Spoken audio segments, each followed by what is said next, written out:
The Lord be with you. I'm Deacon Keith Fournier, and our first reading is from the letter of the Apostle Paul to the Philippians. So, my dear friends, you've always been obedient. Your obedience must not be limited to times when I am present. Now that I am absent, it must be more in evidence. So work out your salvation in fear and trembling. It is God who, for his own generous purpose, gives you the intention and the powers to act.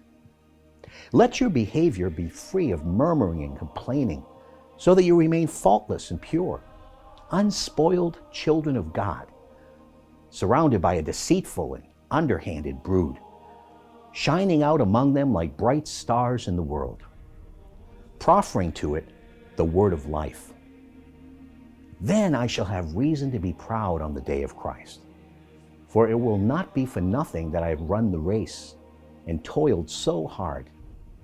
Indeed, even if my blood has to be poured out as a libation over your sacrifice and the offering of your faith, then I shall be glad and join in your rejoicing. And in the same way, you must be glad and join in my rejoicing. And our response from Psalm 27. Yahweh is my light and my salvation. Whom should I fear? Yahweh is the fortress of my life. Whom should I dread? One thing I ask of Yahweh, one thing I seek, to dwell in Yahweh's house all the days of my life, to enjoy the sweetness of Yahweh, to seek out his temple. This I believe. I shall see the goodness of Yahweh in the land of the living. Put your hope in Yahweh. Be strong.